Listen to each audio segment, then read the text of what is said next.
rutin diadakan tiap bulannya, dan tema kita untuk kali ini gitu ya, kita akan membahas tentang analisis faktor eksploratory. Nah, kalau saya lihat dari nama-nama pengunjung di sini, nama-nama pengunjung, nama-nama partisipan, sepertinya banyak mahasiswa ya dengan kode-kode NPM-nya. Ya, mudah-mudahan ini akan menjadi materi yang menarik buat teman-teman sekalian ya, pembelajaran hal baru. Karena jujur aja saya Bagas dari Fakultas Psikologi IARSI. Kalau di kami memang di mata kuliah statistik itu tidak diajarin tuh yang namanya analisis faktor, karena itu mungkin memang satu step di atas kurikulum kami gitu ya. Jadi saya tidak tahu di kurikulum tempat teman-teman gitu ya, tapi saya yakin apa yang akan disampaikan hari ini oleh Mas Wahyu Syahputra ya dari Departemen Psikologi Universitas Binus University ya, kita akan tolong menjadi dosen kami jangan diembat, Pak. Ya siapa tahu kan, aku menjadi hasanah keilmuan gitu ya, mulai dari hal-hal yang sifatnya konseptual sampai nanti ada praktiknya gitu ya Mas Wahyu. Insya Allah nanti ada sedikit praktik gitu ya. Kita nggak akan seperti kuliah yang ber-SKS bicara tentang teori statistik yang enggak gitu ya. Ini mungkin bukan tempat yang tepat gitu ya untuk membahas secara teoritis lebih mendalam, tapi paling tidak kita akan sedikit berkenalan dengan analisis faktor, apa itu dan fungsinya apa, kapan kita harus menggunakannya, hal-hal yang sifatnya mendasar dulu gitu ya. Nanti kalau misalkan teman-teman tertarik untuk memahami lebih lanjut, ya mungkin kita bisa adakan sesi lanjutan gitu ya yang lebih advance bicara tentang analisis faktor ini gitu ya. Kalau nggak salah kita juga dulu pernah melakukan pembahasan analisis faktor ini lebih ke eksploratory dulu ya, konfirmatori waktu itu kalau nggak salah oleh Mbak Chen. Nah sekarang tinggalin yang eksploratory.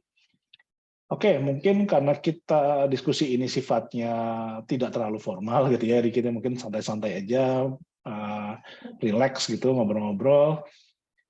Kita sambut pembicara kita, Mas Wahyu. Selamat pagi, Mas Wahyu. Selamat pagi, Mas. Saya izin untuk jadikan spotlight dulu ya Mas, biar dilihat oleh semua orang Mas. Wah, itu dia. Itu ya Mas, jadi kita langsung aja Mas Wahyu, silakan memaparkan apa yang perlu dipaparkan. Silakan Mas.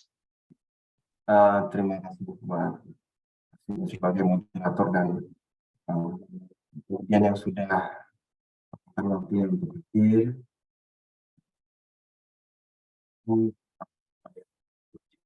Bisa ataupun tambahan di dalam kehidupan psikologi.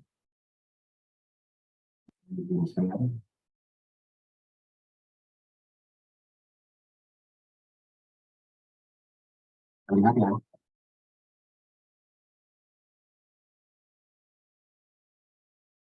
Oke, kelihatan Mas. Kamu putus-putus ya? Kalau suara putus-putus nanti langsung dikabarkan ke saya. Ya, Oke Mas, saya juga mau ngecek nih putus-putusnya di saya doang atau di semuanya.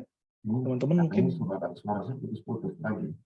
Oh iya, tuh teman-teman juga bilang ada yang suaranya putus-putus. Tapi sekarang sudah jelas belum Mas Udo? Nah, sekarang udah oke. Saya acuannya pokoknya ke Mas Udo aja. Oke, siap. Oke, untuk mempersingkat waktu ya, karena diskusi kita ini sudah potong beberapa menit, tapi saya coba untuk merangkum pelajaran yang atau kuliah yang kurang lebih ini satu semester ya, pada exploratory factor analysis. Nah,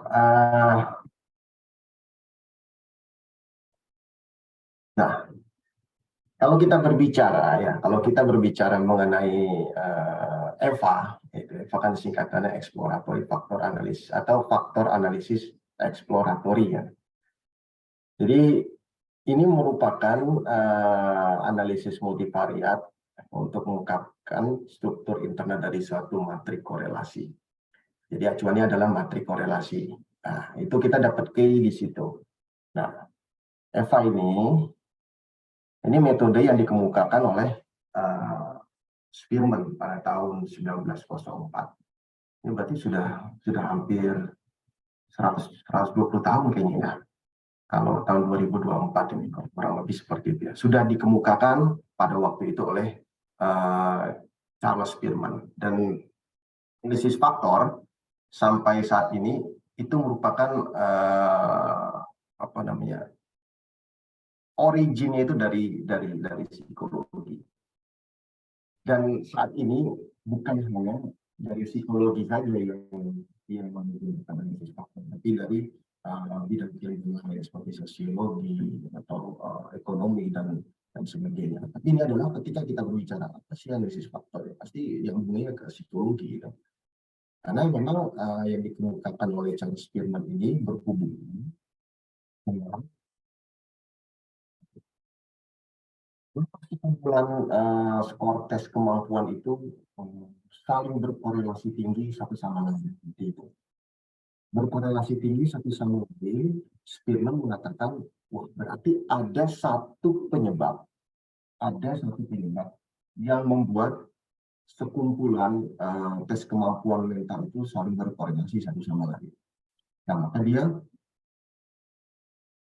membuat sebuah teori di mana ada suatu variabel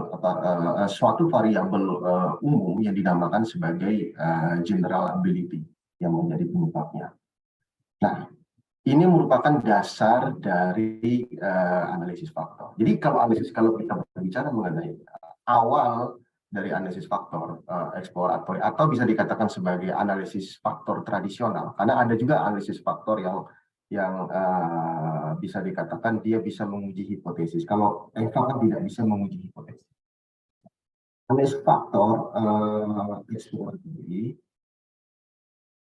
intinya adalah adanya korelasi antar item atau antar skor, di mana korelasi tersebut itu disebabkan oleh suatu variabel yang sifatnya laten, yang tidak terlihat dan datanya tidak ada.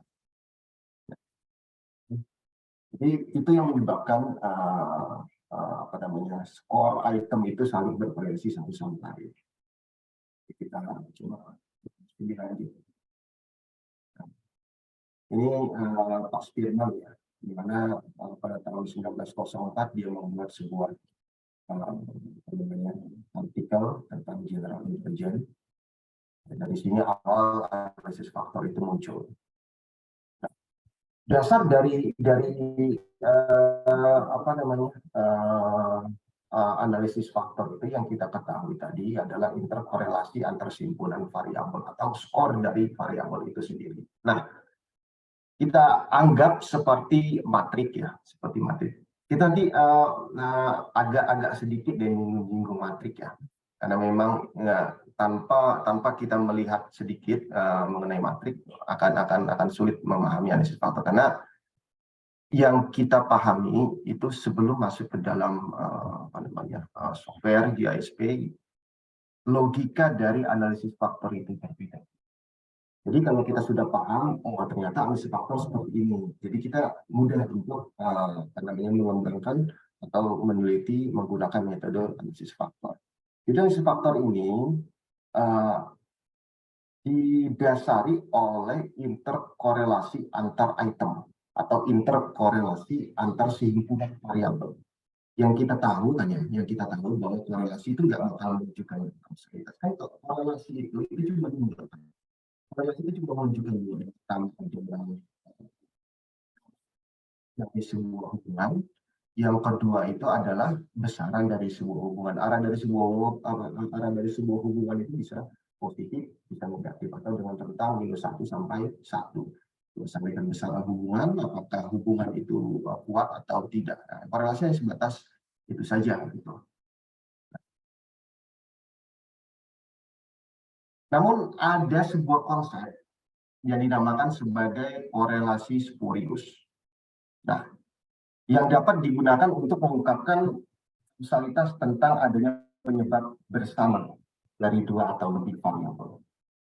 Nah, korelasi spurius ini dinamakan sebagai korelasi parsial. Nah, jadi korelasi parsial ini kalau diibaratkan dengan analisis faktor konfirmatori, ya yang pernah dibahas juga ya CFA, dia itu ibaratnya seperti lokal independen. Artinya apa? Sehimpunan variabel itu independen locally kan gitu. Dia independen secara lokal. Tapi independen secara lokal itu ketika ada suatu variabel, ya ketika ada satu variabel dan variabel itu dikonstankan, maka dia menjadi independen variabel-variabel itu. Kan begitu.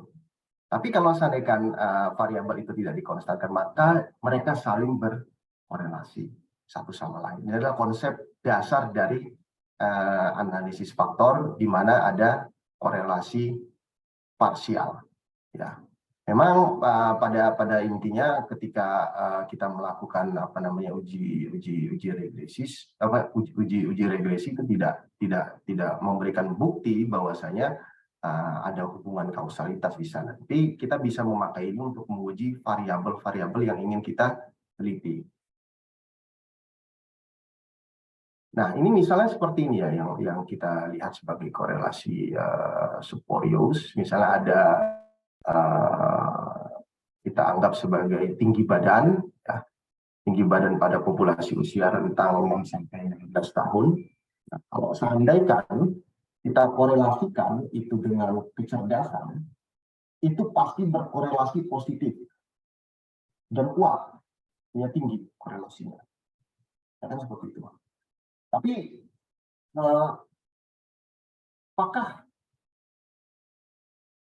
pada kenyataannya seperti itu kan gitu. Kalau seandainya kita menghitung ya bisa saja, apalagi dengan memasukkan software, kan software itu kan mengikuti perintah kita.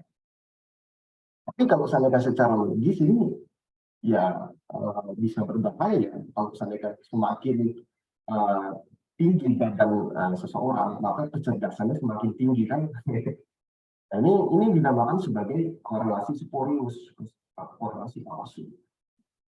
Nah, bagaimana cara mengujinya? Cara mengujinya adalah dengan mengkontrol atau mengkonstankan variabel usia. Kalau dari sampel ya berarti kita sortir mereka yang misalnya berusia 10 tahun saja sortir. Disortir seluruhnya yang berusia 10 tahun, artinya akan dikonstankan.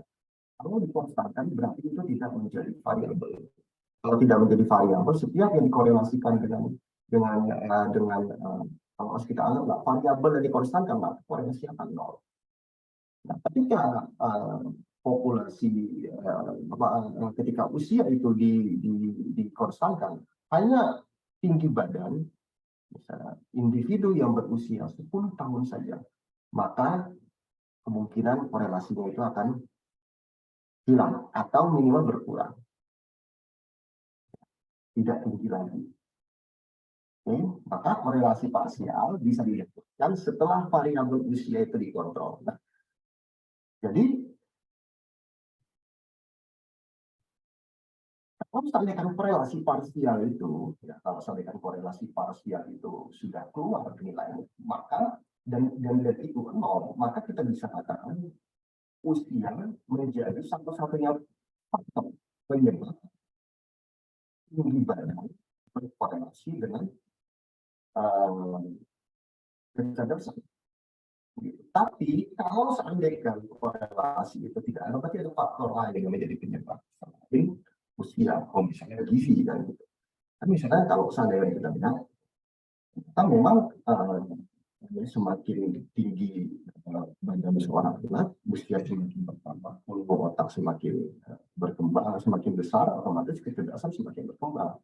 Tapi ketika kita konstankan variabel usia untuk anak usia 10 tahun saja, maka itu akan hilang korelasinya. Nah, itu akan hilang atau minimal itu akan berkurang. Nah, yang berkurang itu, misalnya korelasi berkurang itu adalah ada faktor lain yang menjadi penyebab berkorelasi. Karena kalau saya korelasi parsial seperti ini, kan? Nah, ini di apa namanya, di panah merah ini merupakan korelasi parsialnya yang berada di ini, apa namanya, di ruang ini dalam diagram saya ini ada variabel X1, X2 dan ini merupakan variabel yang kita harapkan untuk di parsial out. Nah, misalnya seperti ini kan itu korelasi antar variabel dan tiga itu adalah satu dan ini bukan tiga. Satu dan tiga ini adalah ya 0,50 dan variabel 2 dan 3 itu adalah 0,70. Maka ketika kita masukkan rumus ini, maka ini akan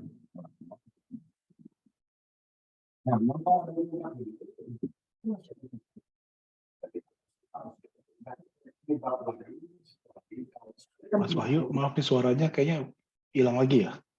Benar ya? Nah itu benar, putus-putus lagi. Maaf ya Mas.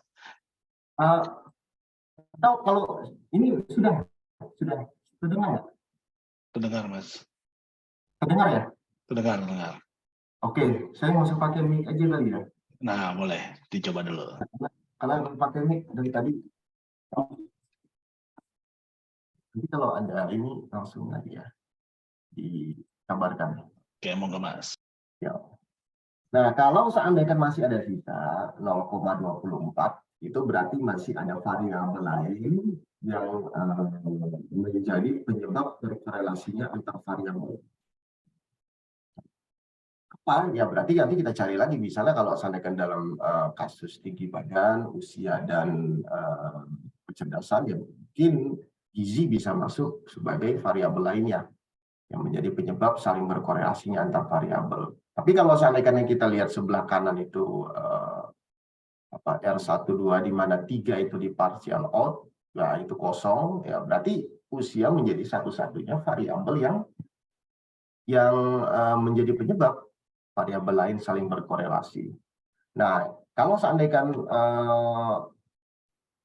satu variabel di partial out ini rumusnya seperti ini. Kalau seandainya dua variabel rumusnya seperti ini, 3 variabel lebih panjang lagi, 4 variabel lebih panjang, 5 variabel mungkin bisa jengkal ya kalau seandainya kita rumus ya kan gitu. Nah, maka kita juga bisa melihat dari analisis regresi sebetulnya. Mungkin audiens di sini, peserta di sini, teman-teman sudah mengetahui kan kalau analisis regresi itu kan terdiri dari dua. Analisis regresi dengan model matematika yang bersifat deterministik dan analisis regresi yang bersifat non-deterministik atau skolastik atau probabilitas, di mana dipakai dalam ilmu-ilmu sosial. Cirinya adalah adanya residual. Ya kan ya? Adanya residual. Nah, jadi kalau seandainya ada variabel Y1 dan Y2 itu dipengaruhi oleh X, ya, maka korelasi parsial orde pertama antara Y1 dan Y2 adalah korelasi antar residual E1 dan E2.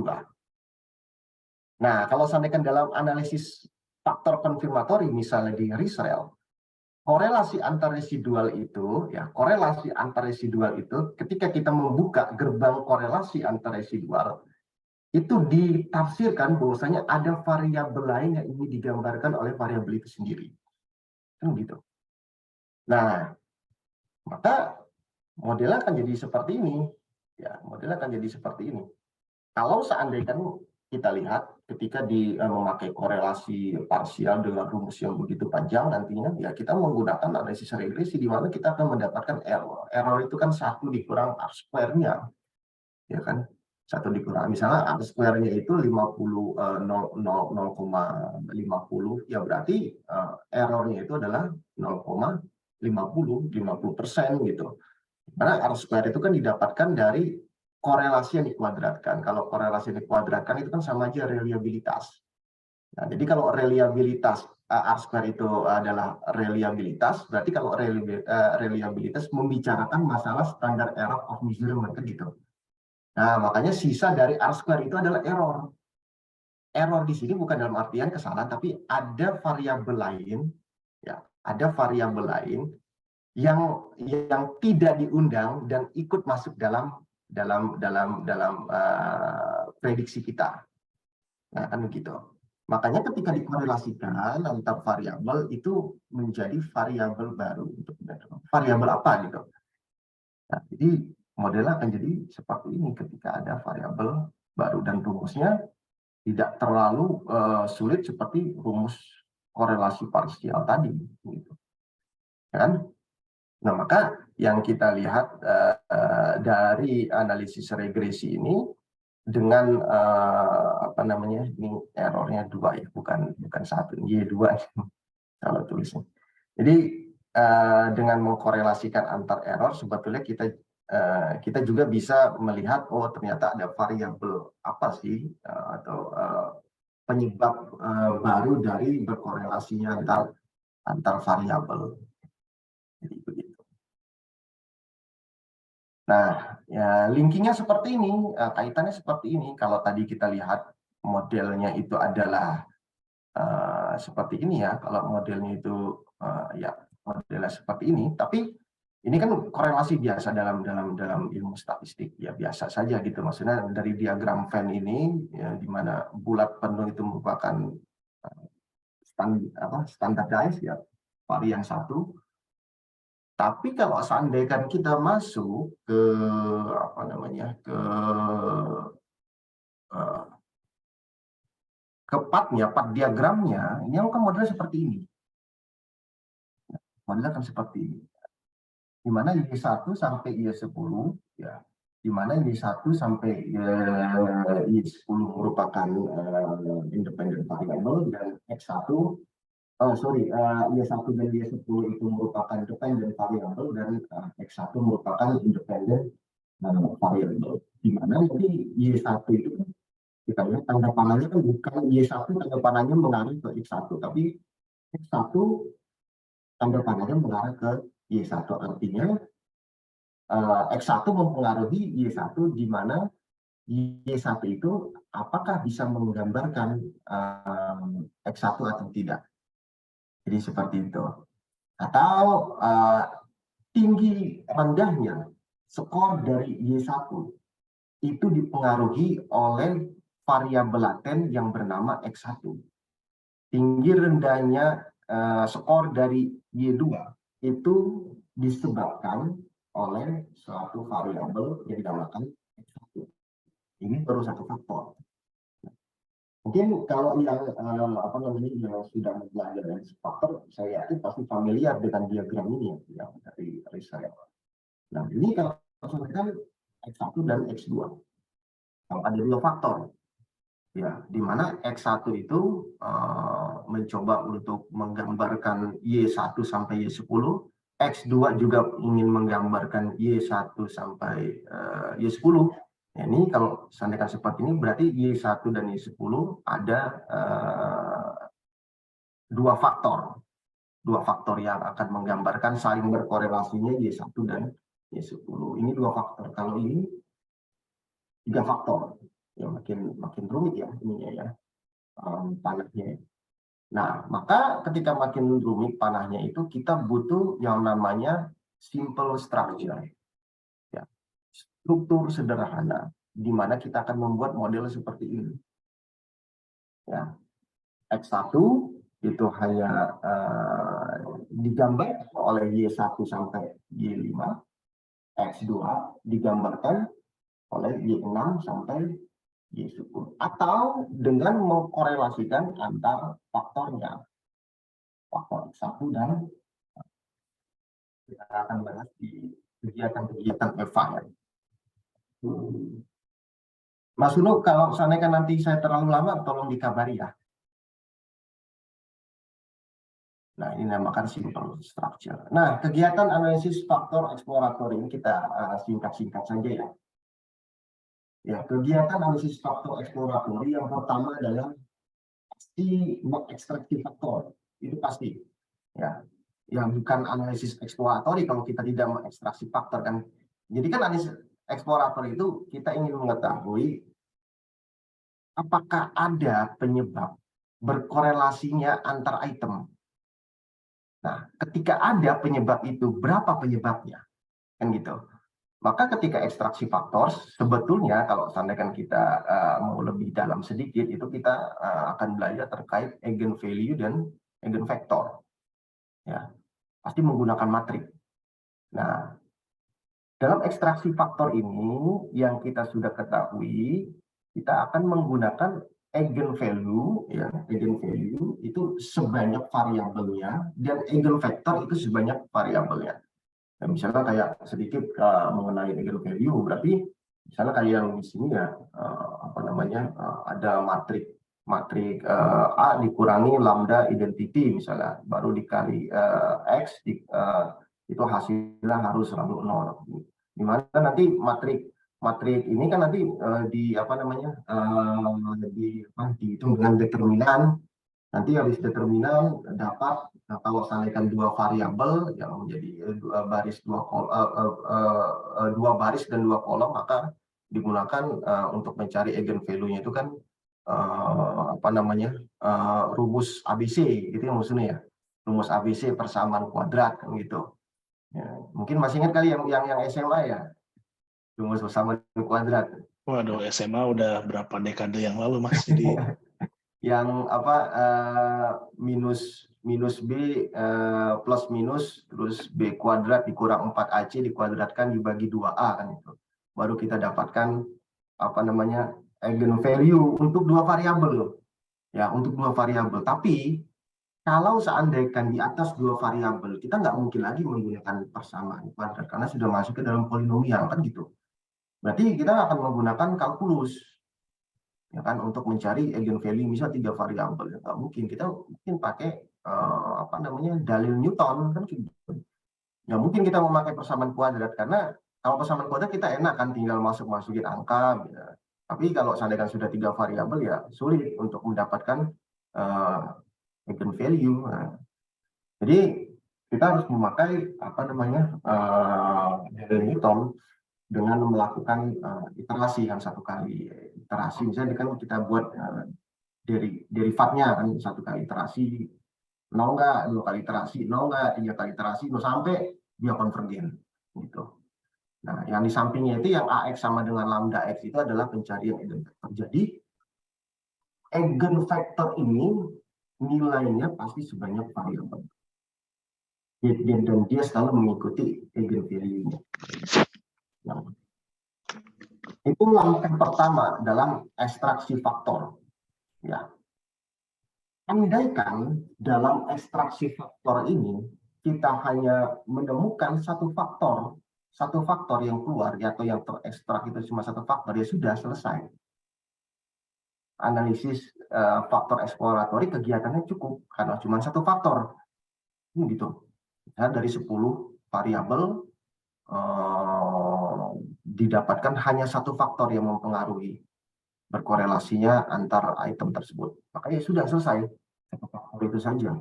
Tapi kalau seandainya ada dua faktor, maka kegiatan selanjutnya adalah rotasi faktor.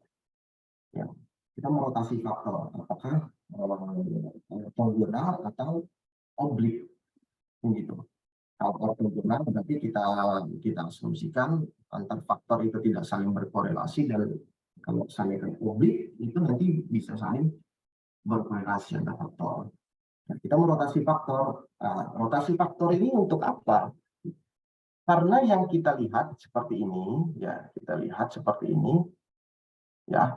Nah, ini kan ketika kita mengekstraksi 3 faktor, tapi kita belum mendapatkan sebuah struktur sederhana dari ketiga faktor ini. Maka kita butuh struktur sederhana, di mana struktur sederhana ini bisa dianalogikan sebagai variabel itu hanya bermuatan besar pada faktor tertentu saja, tapi tidak di faktor lain.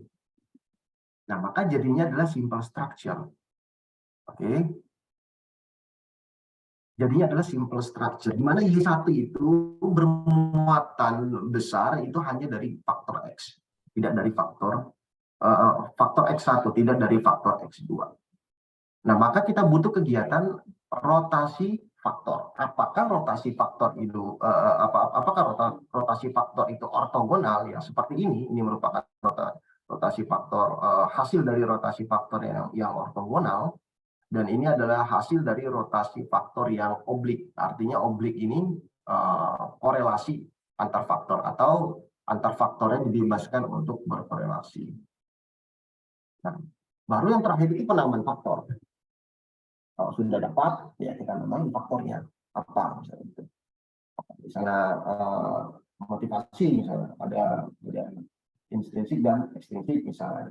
Ya terserah, misalnya kalau dalam kepribadian ternyata ketika kita ingin coba-coba buat ternyata kepribadian ada 10, ya kan awalnya kan ada 5, tambahin ternyata ada 5 lagi, jadi 10 faktor kepribadian atau 10 dimensi kepribadian, maka tinggal kita namain kegiatan apa namanya salah satu kegiatan S faktor itu. Nah, ekstraksi faktor yaitu adalah menentukan banyaknya faktor. Itu ada 3 cara. Umumnya ada 3 cara. Yang pertama itu adalah menghitung ada berapa buah eigenvalue yang bilangan lebih besar dari 1.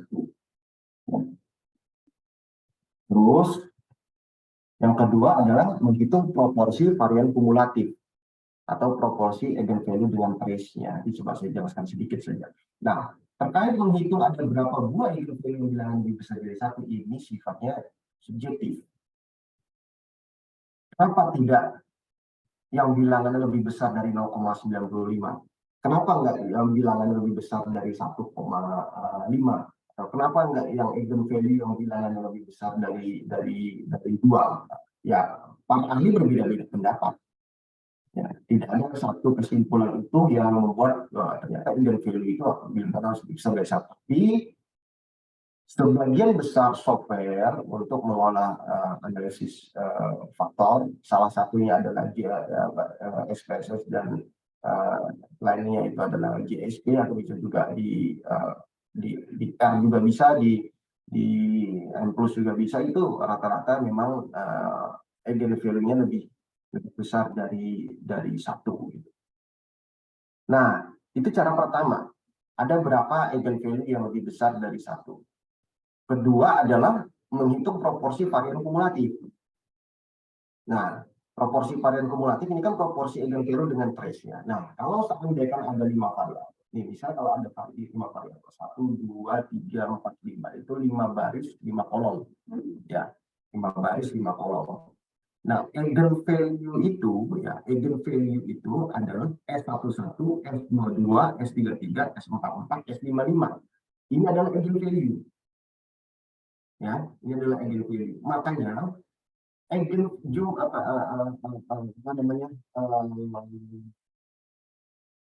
total varian dari variabel ya, dari sekumpulan variabel yang ingin kita analisis faktor itu pastinya sama seperti jumlah eigenvalue-nya.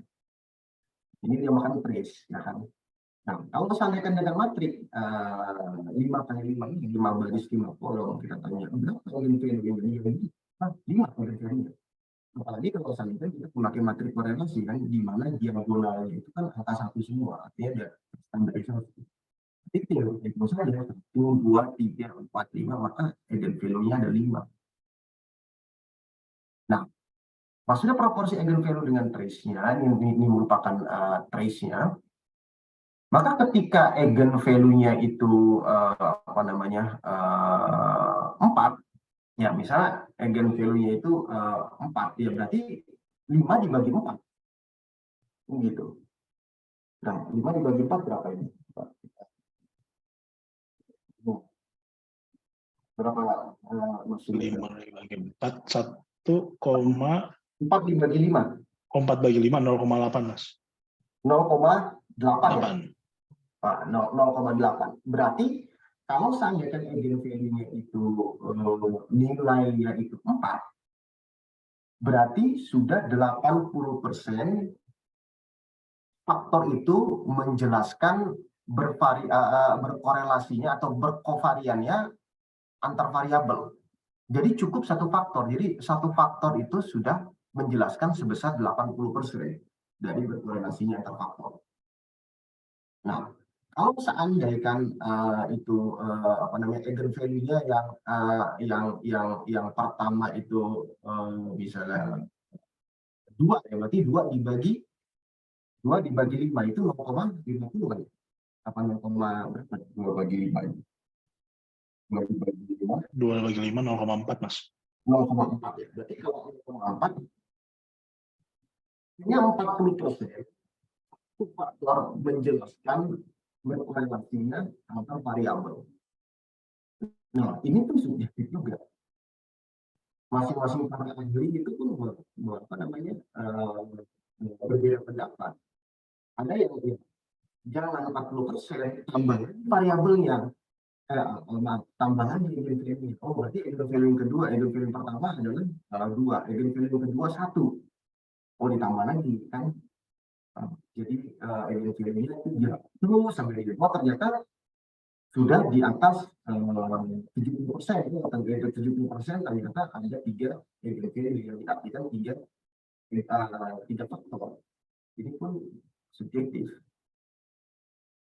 Kriteria proporsi varian kumulatifnya itu beda-beda. Kalau saya pribadi itu ikut guru saya ya, Pak Yahya Umar, itu harus di atas 65% kan gitu.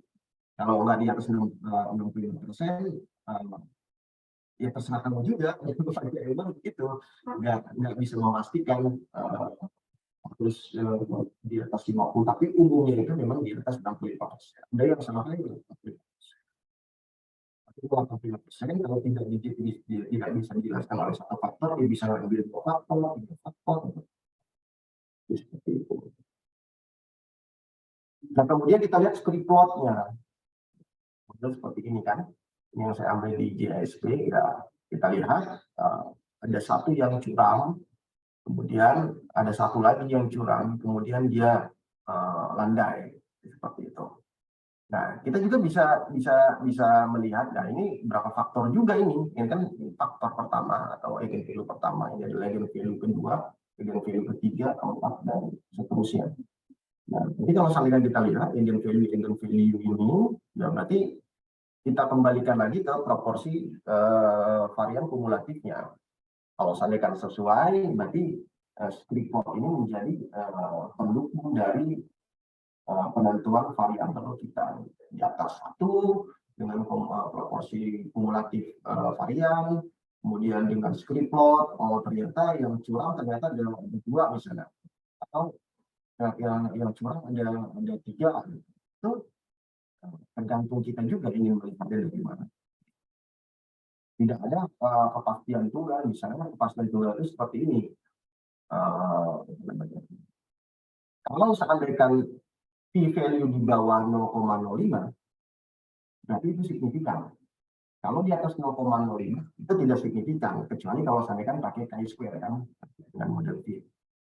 Nah, itu kan sudah ada kesepakatan umum, ya kan, sudah ada kesepakatan umum. Kalau seandainya di bawah 0,05 signifikan, kalau di atas 0,05 tidak signifikan. Itu kalau di sosial kan, kalau dunia kedokteran kan 0,01 kan gitu. Karena nyawa manusia kan cuma 1 kan, ya, mungkin ada 5 kali, 100 kali percobaan, 5 kali boleh salah kan gitu. Dunia kedokteran lebih ketat lagi, hanya 1 kali boleh salah. Jadi begitu, tidak ada ketentuan universal yang apa namanya yang mendasari berapa sih sebetulnya dari ekstraksi faktor yang disepakati oleh seluruh ahli. Masing-masing ahli memiliki pemikirannya masing-masing. Sehingga bisa dikatakan ya masih subjektif seperti itu. Mas Wahyu, mohon maaf ya Mas, ini waktunya mungkin bisa lebih lagi Mas. Oh iya, lebih cepat lagi. Maaf ya Mas. Iya, tinggal sedikit lagi nih. Kemudian rotasi faktor. Nah, rotasi faktor dilakukan ketika ditemukan lebih dari 1 faktor. Ya, tapi kita tahu tadi ya, untuk mendapatkan struktur sederhananya. Nah, ini menggunakan oblik dan ortogonal. Ini model contoh seperti ini tanpa rotasi. Ini adalah variabelnya ya. Ini adalah faktor 1, faktor 2. Nah, faktor 1 dan faktor 2 ini masih belum jelas memiliki variabelnya di mana. Maka kita rotasi dengan model geometri di mana garis tegak lurus antar vektor itu sama, atau kita mempertahankan garis tegak lurusnya dengan 90 derajat. Artinya kalau 90 derajat dalam geometri itu kan sama aja zero correlation kan, nol korelasi. Maka kita rotasi. Kita rotasi ke kiri dan ke kanan. Ini misalnya ke kiri berarti kita rotasi ke kiri dengan mempertahankan sudutnya dengan cepat 90 derajat, kita mendapatkan variabel-variabelnya. Tapi kalau seandainya kita tidak 90 derajat, maka itu dilakukan korelasi. Inilah dinamakan sebagai yang merah ini F1 dan F2 merah dikatakan sebagai ortogonal, dan yang biru dengan F2 ini dinamakan oblik. Seperti itu. Jadi kita gimana sih cara merotasi faktor ya? Ya ilustrasinya kurang lebih seperti ini. Kira-kira berapa menit lagi, Mas Ulu? Saya kalau keenakan suka lupa. Sebenarnya kita sampai jam 11:30 semuanya ya Mas. Nah, kemudian kita masih coba-coba data nih. Silakan Mas di ini aja. Oke. Nah, ini yang tanpa rotasi, ya kan kita bisa lihat tadi. Ini kan tanpa rotasi ada dua faktor, ya, variabel tanpa rotasi. Jadi X1 juga ke X10, X1 juga ke Y9, X2 ke Y1. Tapi ketika rotasi ortogonal modelnya seperti ini. Kalau seandainya oblik berarti antar faktornya itu saling berkorelasi satu sama lain. Karena saling berkorelasi satu sama lain,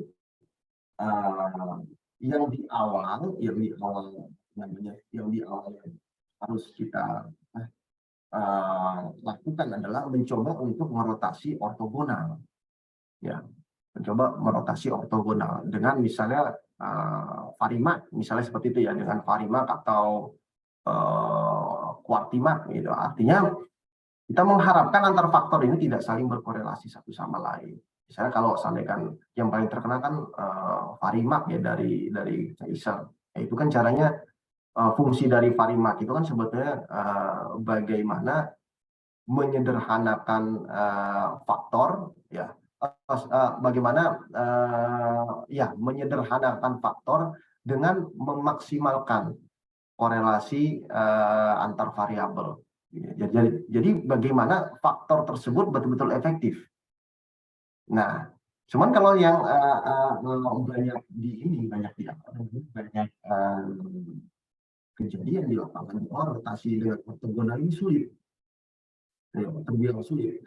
Nah, makanya karena sulit untuk menentukan variabel mana, input faktor mana, maka dilakukan rotasi oblik dengan mengkorelasikan antar faktor. Nah, ketika dikorelasikan antar faktor kan otomatis Y1 itu pasti berkorelasi dengan Y6. Y2 berkorelasi dengan Y7. Y4 berkorelasi dengan Y8, Y1. Mereka saling berkorelasi. Kenapa? Karena faktornya saling berkorelasi. Maka ketika di rotasi oblik baru bisa lebih jelas variabel mana ikut faktor mana. Meskipun pada rotasi ortogonal kadang nanti kita coba lihat ya, nanti yang rotasi ortogonal itu ketika Y5 dengan Y6 misalnya, Y5 dengan Y6 itu ikut faktor 1 misalnya. Ketika Y5 itu ikut faktor X1 dan X2 misalnya begitu, nggak jelas faktor yang mana. Maka ketika dirotasi secara oblik atau mengkorelasikan antar faktornya, dia akan akan jelas ikut kemana ya. Rotasi oblik ini ya dengan cara oblimin, kuartimin, pokoknya yang min itu udah pasti oblik kan gitu. Kalau yang max itu adalah ortogonal karena fungsinya adalah memaksimalkan ya. Kalau oblimin ini adalah meminimalisasi atau menyederhanakan. Dengan memaksimalkan, kalau yang oblimin ini dengan memaksimalkan cross product ya, atau perkalian antar variabel. Yang terakhir penamaan faktor. Ya, jika faktor sudah ditemukan, maka langkah selanjutnya penamaan faktor. Misalnya maksudnya punya variabel, ya terserah maksudmu yang untuk menamakan faktor itu apa gitu. Ya, saya nggak bisa mengintervensi maksudnya, pokoknya nama faktor itu harus nama saya gitu. Nggak bisa kan gitu. Terserah peneliti yang ingin memberikan nama apa. Nah, kemudian sedikit ya perbedaan antara faktor analisis dan prinsipal komponen analisis ini sebetulnya dari root yang sama mereka ya.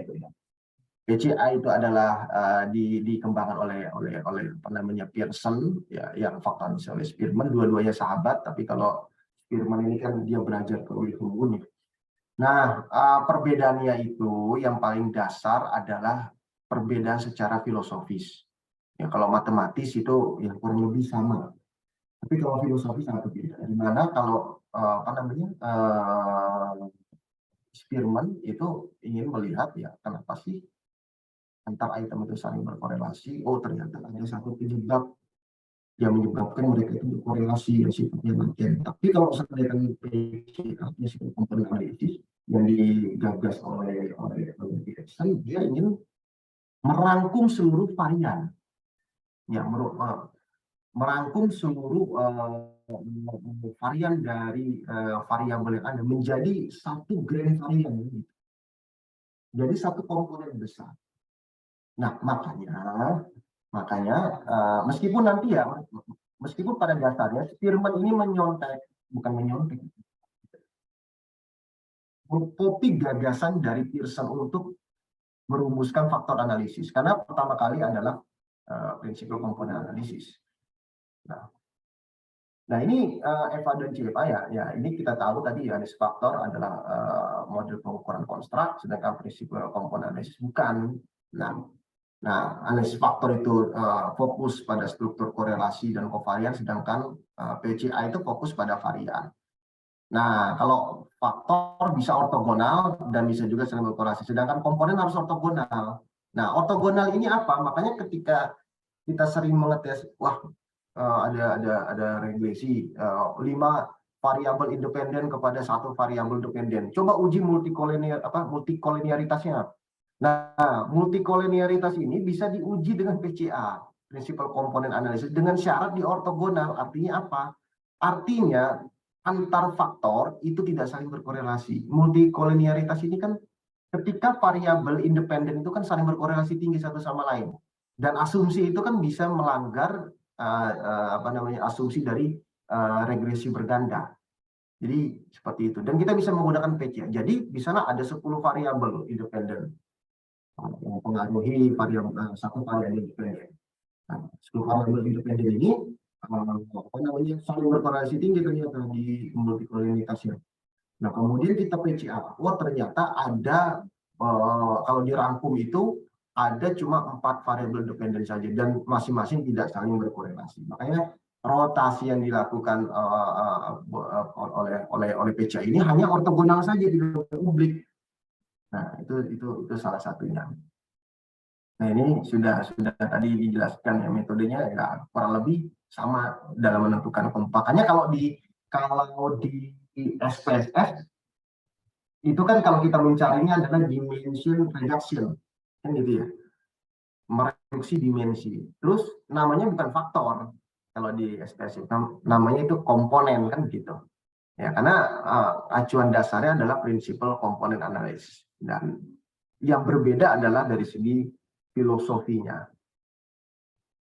Nah, kalau JSP ya, ini sudah semua ya. Ini saya juga kalau bicara JSP ini kok bisa ada orang sebaik ini buat analisis buat program analisis statistik itu gratis ya, gratis. Dan kalau bahasa YouTube itu Mas Zulu, analisisnya bukan kaleng-kaleng gitu. Dia di dalam itu ada Bayesian, ada confirmatory faktor analisis, terus Mungkin yang belum ada mungkin satu ya, kayak item respon teori ya, itu belum ada. Sama saya juga belum menemukan apa mungkin saya kurang ini menemukan ketika kita mendapatkan atau menganalisis confirmatory factor analisis, kita mendapatkan skor faktor atau true score ya, mungkin itu yang belum ada. Tapi saya yakin beberapa tahun ke depan JSP akan memberikan itu ya, gimana tidak gitu kan. JSP ini sudah menyediakan estimator Bayesian itu kan beri. Jadi ya memang untuk menghormati perintis ya analisis Bayesian ini ya kan, makanya diberi nama Jeffrey Imaging Statistics Program atau disingkatnya sebagai JSP. Nah, yang saya amati itu ada sejumlah perbedaan yang membuat JSP itu lebih unggul daripada SPSS ya, dalam menganalisis fakta. Yang pertama, treatment pada matrik korelasi dengan data kategori. SPSS nggak bisa sama sekali untuk data kategori.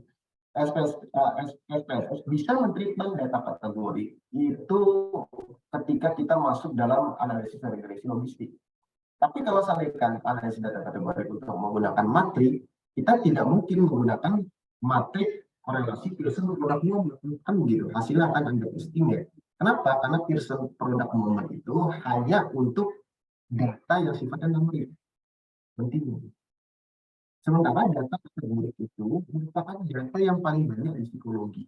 Data perilaku kan seperti itu kan. Perilaku itu ya tidak kan seperti itu kan. Mau dan tidak mau, gitu. Menerima dan tidak menerima.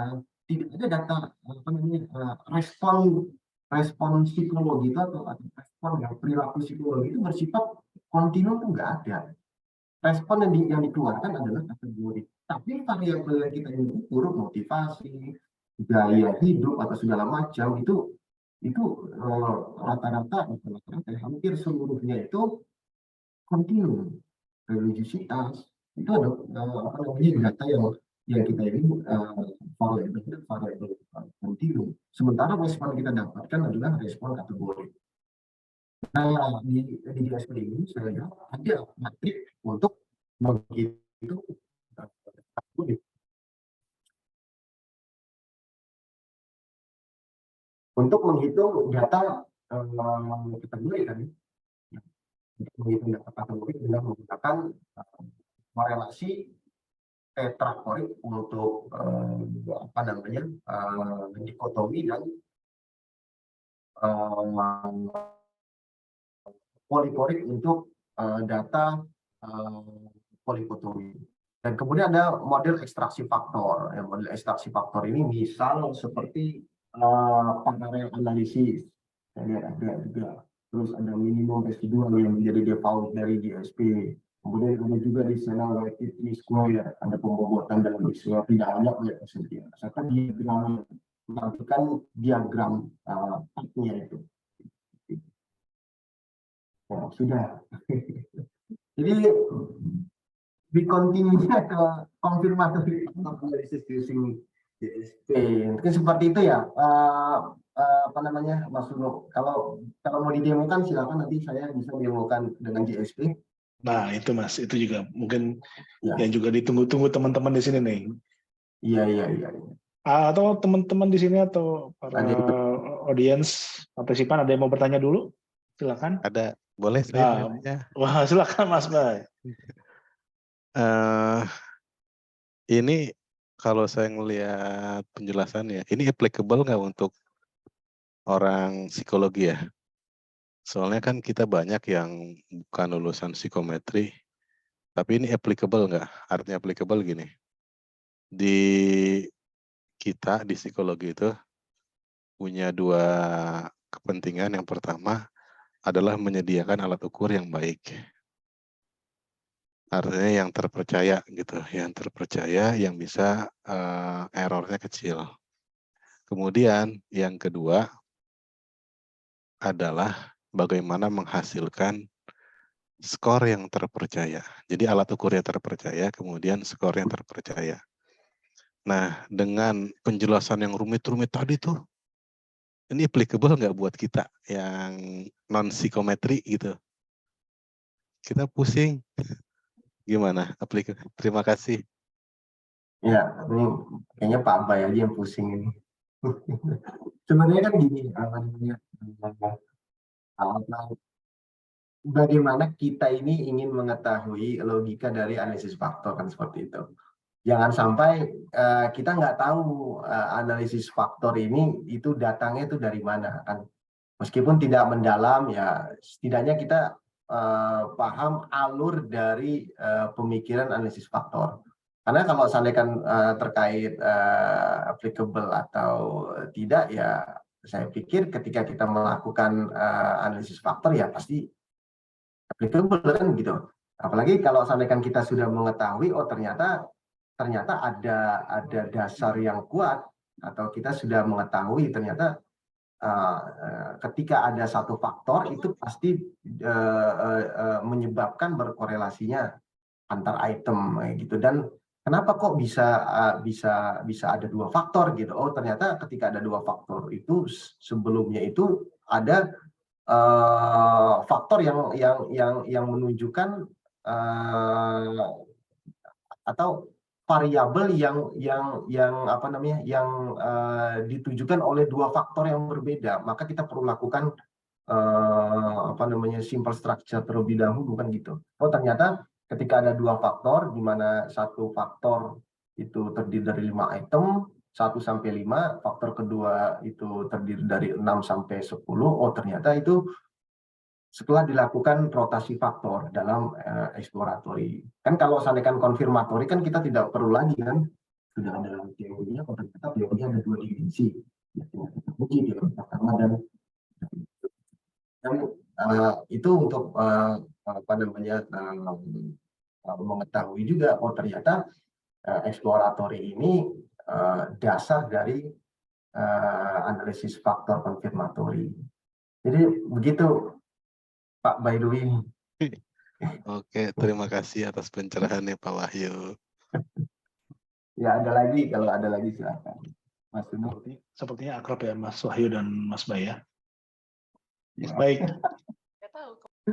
Yang lain ada yang mau bertanya dulu sebelum kita lihat-lihat bagaimana cara menganalisis faktor di JSP yang akan disampaikan juga oleh Mas Wahyu.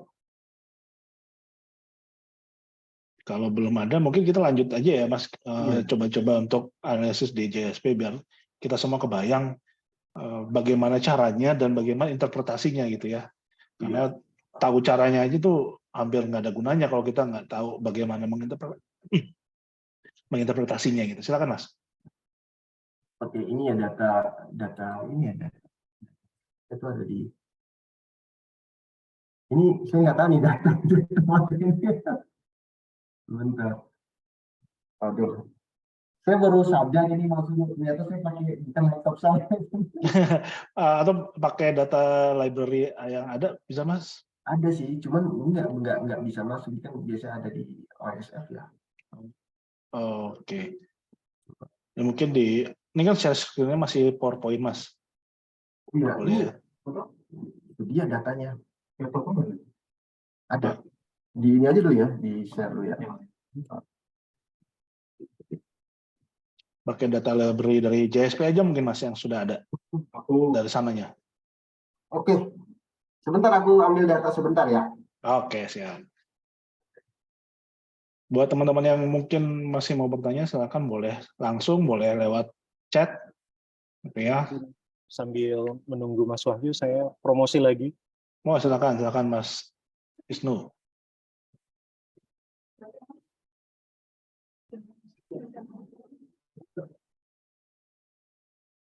Untuk rekan-rekan semua yang hadir di sini, kalau tertarik untuk mengikuti kegiatan ini lagi, kami punya beberapa media sosial, dan dalam waktu dekat saya disarankan untuk buat Instagram, jadi akan ada Instagramnya juga, nanti akan kita umumkan di Facebook karena nge-link, dan ada YouTube-nya, jadi di channel YouTube ini rekan-rekan semua bisa melihat rekaman dari acara-acara yang sebelumnya, dan juga termasuk rekaman untuk acara hari ini pada waktunya akan kami upload juga di YouTube.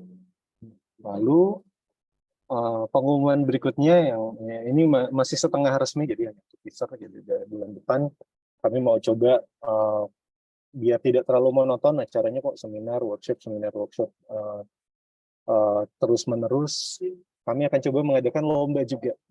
Nah, lombanya seperti apa? Nanti lombanya adalah lomba analisis dan presentasi visualisasi hasil analisis data statistik yang harapannya sih menggunakan GISP.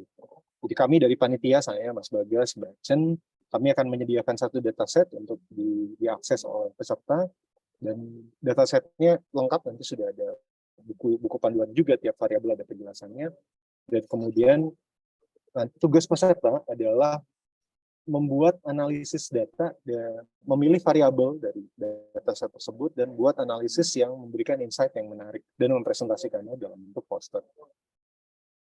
Karena ada hadiah bagi pemenangnya, registrasinya gratis, periodenya nanti di pertengahan Juni. Jadi buat teman-teman yang di sini mungkin dari BINUS, dari IATSI, dari Atma Jaya, atau dari institusi yang lain, bisa mulai sounding ke institusi masing-masing bahwa dalam waktu dekat akan ada lomba ini. Kami mengharapkan kemeriahan partisipasinya walaupun lomba yang perdana.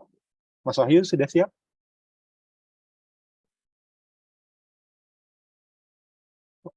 Oke, saya kembalikan ke Mas Wahyu. Silakan Mas Wahyu.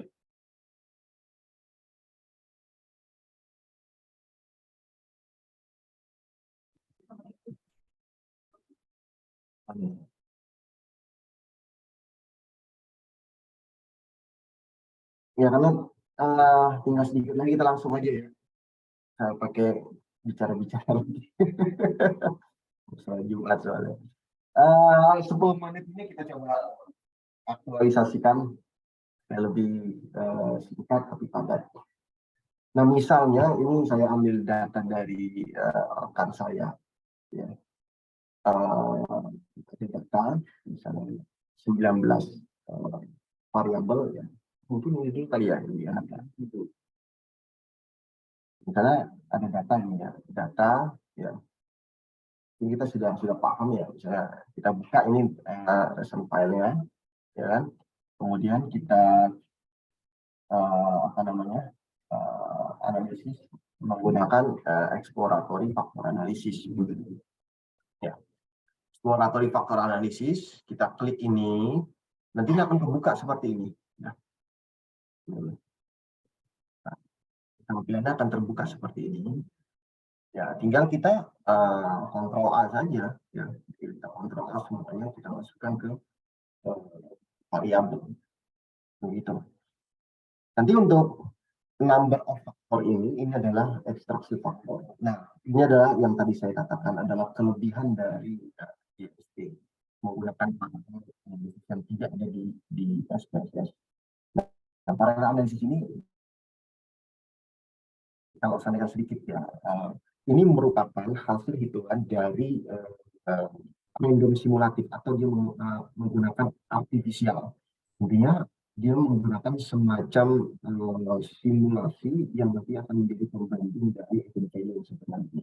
Nah, ini yang sekarang ini sedang booming dipakai dan GISP sudah ada, tapi tidak ada di SPSS. Nah, kemudian kita ini ya, kita dulu. Kita coba rotasinya 0 aja dulu ya, 0 dulu, tidak ada rotasi sama sekali. Kemudian factoring metodenya kita mencoba untuk membuat metode untuk ekstraksi faktornya itu kita gunakan, ada sebetulnya yang defaultnya dalam minimum residual, maksimum likelihood. Nah, ini yang perlu diingat, maksimum likelihood ini memiliki masalah kalau seandainya men-treatment data tersebut. Pasti karena dia harus memiliki distribusi yang kalau prinsipal aksis factoring ini tidak ada asumsi data itu harus berdistribusi normal. Nah, kita pakai yang minimum residual. Nah, base analisisnya apa? Ya ini kelebihan ini polychoric dan tetrachoric correlation matrix. Ini nggak ada di SPSS. Ya.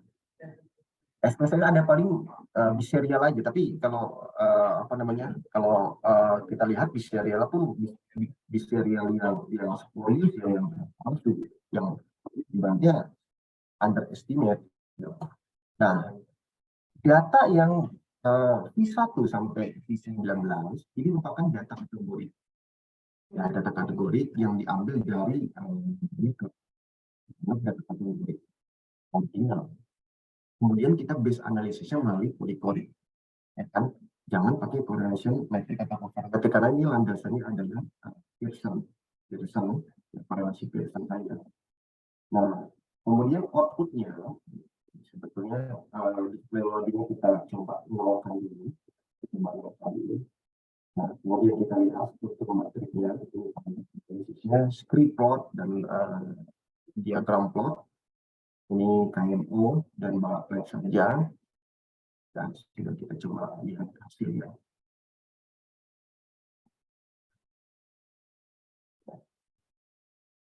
Nah, untuk sebetulnya ini tidak terlalu ini ya, karena saya sudah uji, ini sebetulnya asumsi yang bisa dilakukan dan juga bisa tidak. Karena saya membuktikan ternyata ini tidak terlalu betul gitu.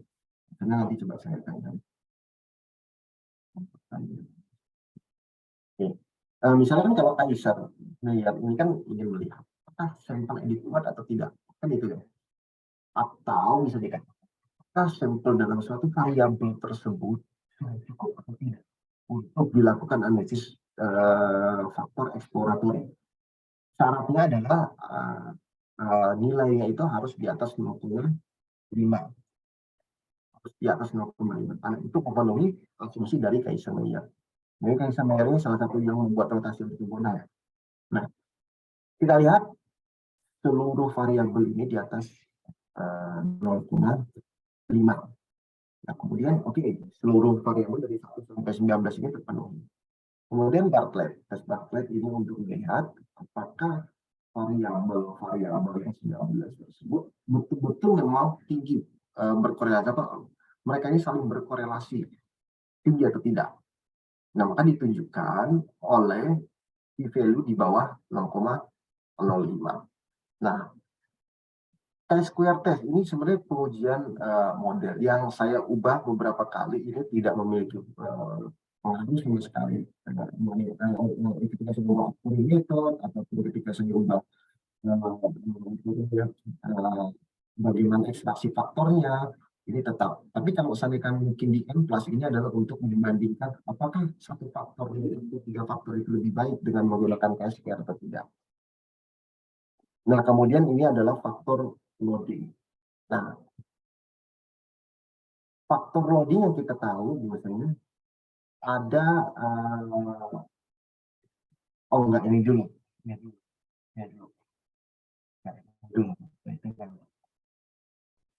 Nah, untuk faktor karakteristik ini adalah eigenvalue. Ya. Ini merupakan eigenvalue.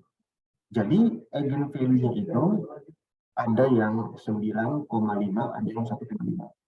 Yang diinginkan adalah di atas 1.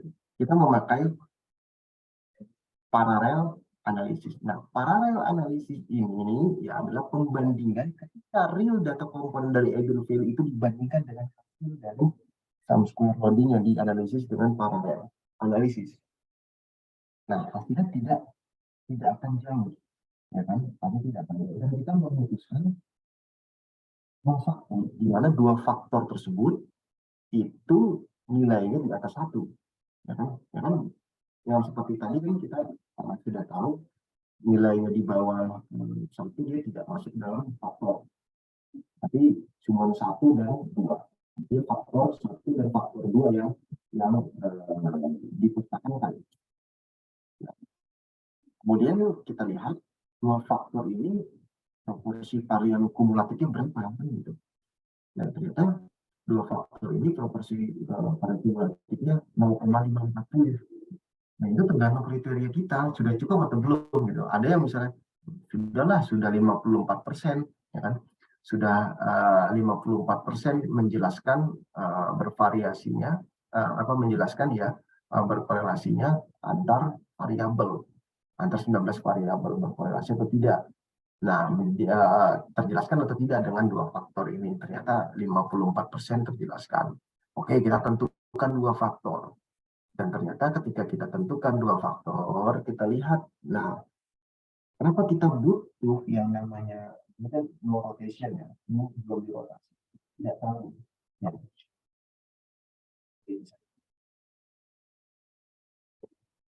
Aku tidak tahu ini faktornya milik kemana. Ya, 0,732 mungkin ada yang lebih kecil, tapi ketika kita melihat lebih kecil, ini tidak betul-betul menjadi acuan bahwasannya misal Q4 atau ada 0,4 itu milik faktor 1 atau milik faktor 2, karena masing-masing bisa memberikan sumbangsi, meskipun sebetulnya dari awal kita sudah bisa melihat oh ternyata ini misalnya kayak V10 untuk faktor 1 0,6 atau V11 kita bilang 0,6, kita sudah bisa melihat untuk ini satu gitu. Kita butuh kepastian dengan merotasinya, dan kita butuh kepastian dengan merotasinya. Oh ya, sedikit saya jelaskan faktor ini adalah apa yang dinamakan sebagai indikator atau apa namanya muatan faktor, atau kalau disampaikan dalam GFE ini adalah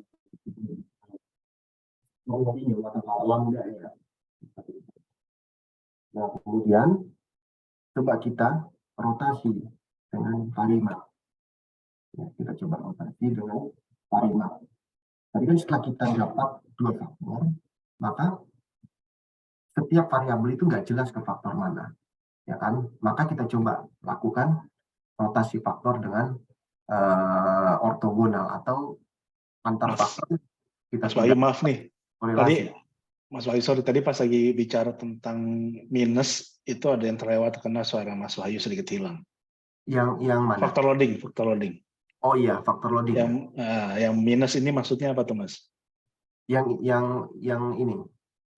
Ya, faktor loading itu kan ada minus tuh tadi tuh. Nah, kalau minus itu apa ya, Mas? Kalau minus itu dia mengukur sebalik dari faktor.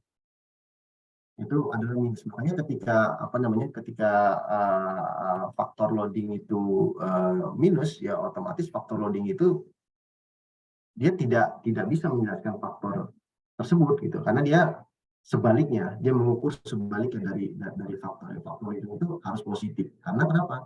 Karena muatan faktor itu otomatis kan memberikan sumbangsi terhadap faktornya. Nah, ketika dia minus, berarti dia kebalikannya, ya kan? Ketika ada sebuah item dia ingin mengukur motivasi, berarti ketika item tersebut minus, ya berarti dia mengukur bukan motivasi, begitu. Oke, terima kasih, Mas. Mudah-mudahan jelas ya buat Kak Haton. Tadi pas kita rotasi ya, kita lakukan rotasi dengan misalnya varimat, ya kan? Kita rotasi dengan varimat. Mungkin kalau seandainya kita lihat ini agak apa namanya? Nah ini kan sudah terlihat ya. Nah, kita bisa gunakan juga di JSP ini kalau seandainya kita agak pusing melihat ininya ya. Agak pusing melihat apa namanya? Angka-angka ini. Kita coba naikkan mana saja coba yang loadingnya itu minimal 0,4-nya dari default ya. Ketika nanti ini defaultnya adalah 0,4. Nanti akan terlihat bahwa 0,4 dia tidak akan ada nilainya.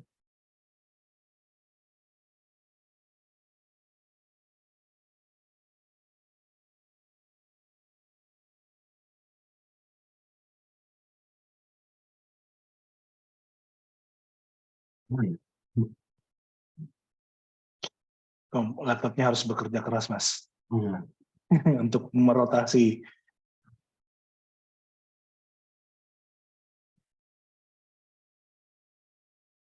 Sebenarnya, Mas, kalau saya boleh tanya, Mas, ya, keputusan kita melakukan rotasi dan jenis rotasinya itu apakah membutuhkan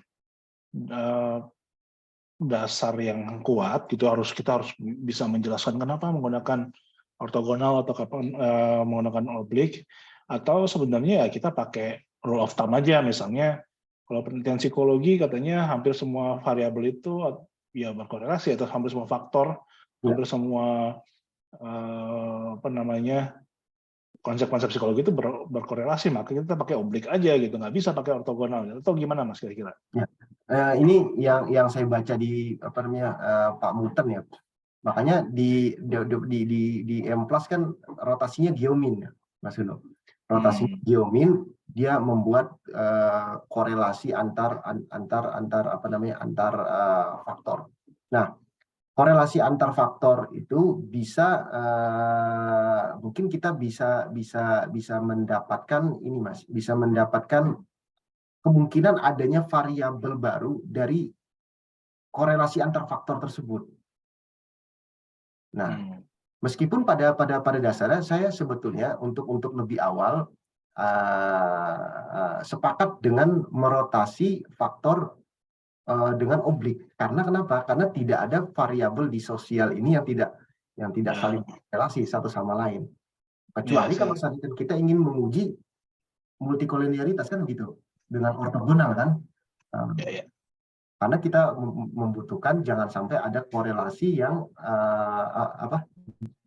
jangan sampai ada faktor yang saling berkorelasi satu sama lain. Nah, itu kan berarti kan masuk lagi ke ini Mas, ke pilihan kita. Kita ingin memakai ortogonal atau kita ingin memakai oblik. Tapi yang jelas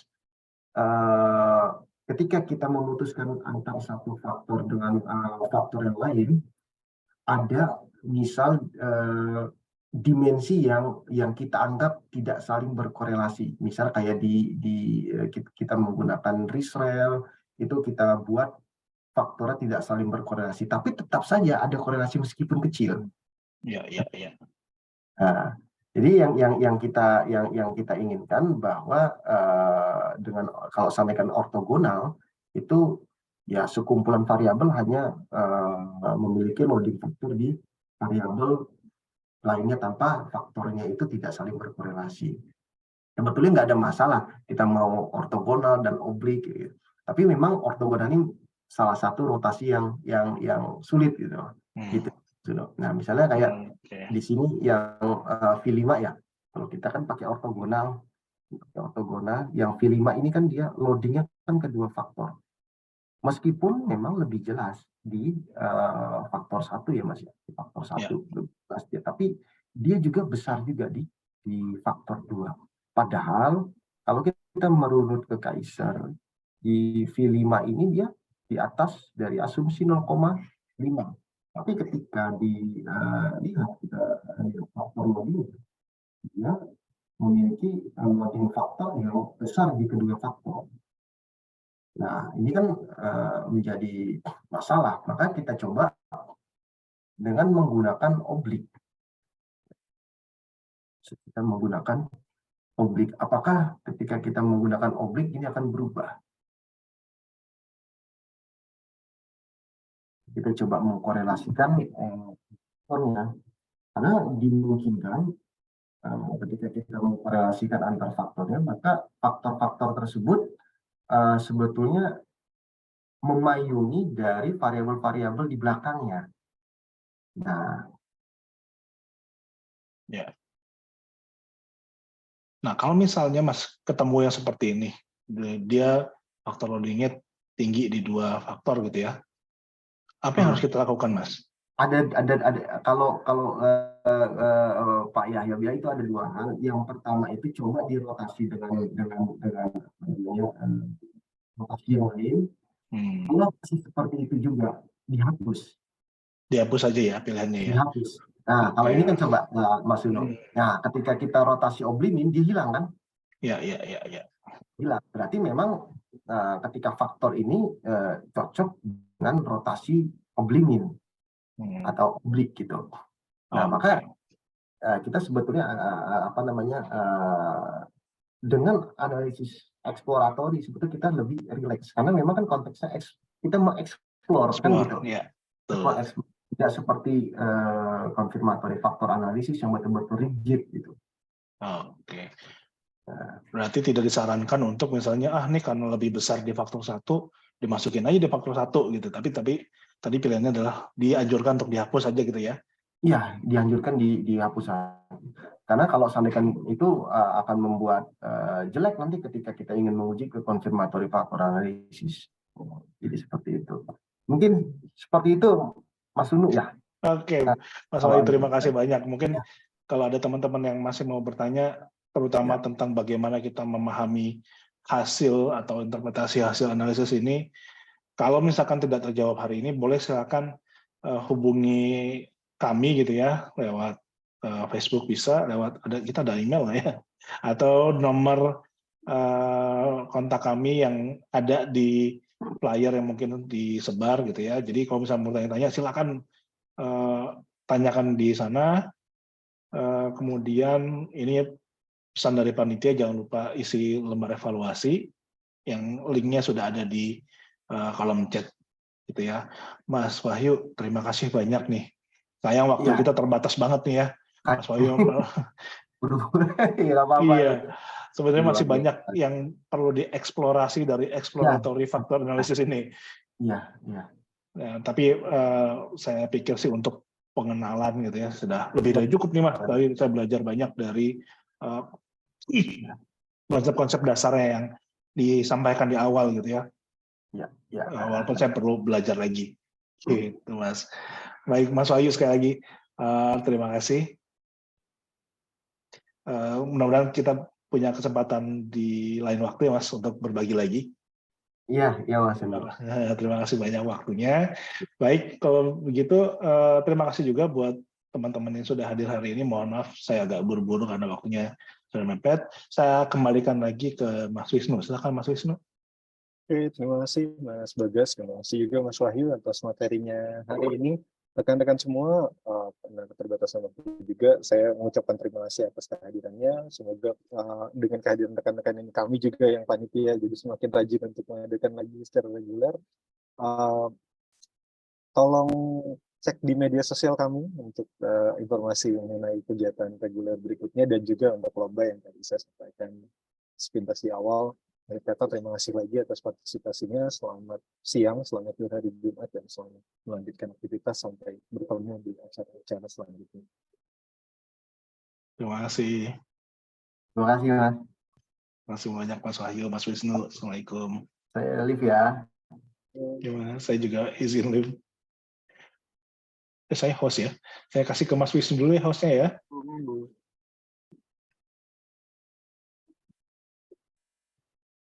Oke. Silakan Mas Wisnu. Lanjutkan. Saya harus pamit dulu ya. Mari.